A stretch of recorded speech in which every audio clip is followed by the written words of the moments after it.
canot, lui, il courait. Il courait, il chialait, il courait. Puis ils ont fini par aboutir au bout d'un cap où il y avait une bâtisse blanche, longue et haute avec du rouge, puis une petite porte de rien du tout. Arrivé en haut, il voit une femme qui regardait dehors et qui parlait tout seul. C'est bien ce que je pensais. Bonjour madame, est-ce qu'on me dérange dans votre conversation avec personne? Mon Dieu Seigneur, des visiteurs. Je ne vous avais pas entendu. Entrez, entrez, venez voir. Je m'appelle Clotilde. J'ai de l'horizon et des bonnes galettes à partager. Ça va mal, ça va là. Ça va mal. Un enfant qui cherche la lumière puis une vieille qui parle toute seule avec des galettes à partager. Histoire du fou qui éteignait les phares. Il s'appelait Jules et n'avait pas toujours été fou. Il avait eu une enfance tranquille avec ses parents sur le fait du cap. Tout avait changé après que l'oncle Albert se soit perdu en mer. C'était eux qui avaient hérité de sa grosse lampe à l'huile en forme de phare. Selon la voisine qui connaissait ça, c'était une véritable œuvre d'art. Une pièce de collection, disait-elle. Tout à coup, il entendit un chant vibrant traverser la brume nocturne. Il marcha en direction du son et crut apercevoir sur le cap la silhouette d'une fille, soufflant dans une flûte ou quelque chose du genre. Il courut jusqu'au fait. Mais, arrivé là, la fille avait disparu. Jules et Madeleine firent le tour du monde par les mers. Ils s'aimèrent et semèrent des phares nouveaux sur leur chemin.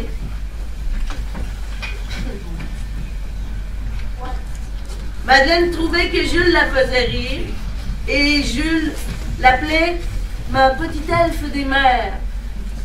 Parce que dans sa tête subsistait toujours un doute.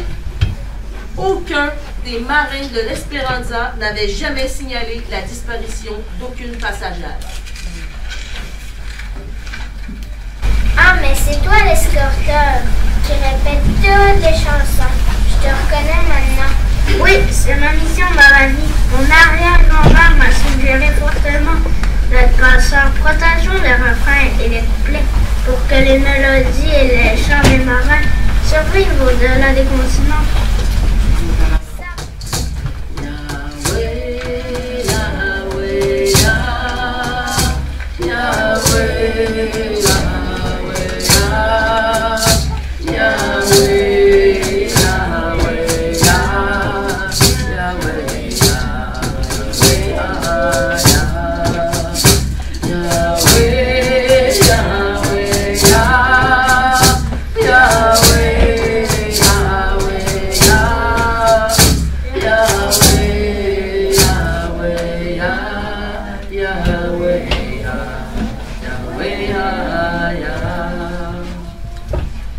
Il a vu des gens chanter et danser.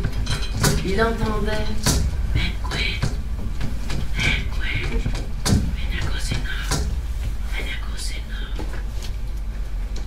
C'est exactement à ce moment-là que Clotilde entra dans la grotte. Oups, je vous dérange peut-être. Non, j'écoutais un trésor de mer. Il me racontait plein de choses. Qu'est-ce que ça veut dire, mais quit? Île flottant sur l'eau. Et Moulagouzenak. Île balayée par la vague ou bien endroit où se forment les brisants. Mais je te préviens, on parle du même endroit. Ce sont les noms des îles en Micmac. Les Micmacs ont habité ici? Oh oui, il y a très longtemps qu'ils connaissent nos îles. Depuis une période qui se prend dans la nuit des temps.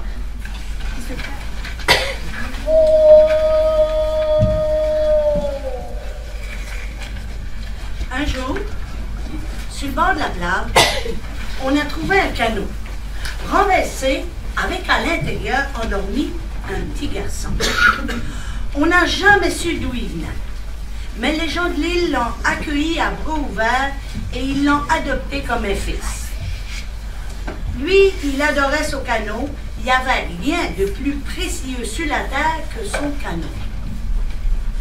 Ils sont eux-mêmes jamais séparés. Il mangeait dans son canot, il dormait dans son canot et se déplaçait jamais sans son canot.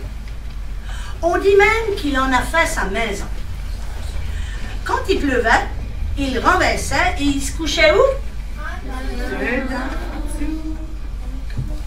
Assez que le monde du village a fini par l'appeler l'homme canot. Tout le monde était à la roche. Ce bout de terre ancestrale à sa cabane où depuis des générations puis des générations, on lisait à l'écart du temps l'horizon. Des escouades de 5 à 7 hommes s'éloignaient de la côte en traînant leurs canots. Ils étaient pères, frères, fils, cousins, neveux. On aurait même dit un défilé de familles sur les glaces. Pendant des heures, les hommes ont marché, canotté, pour trouver le troupeau de phoques.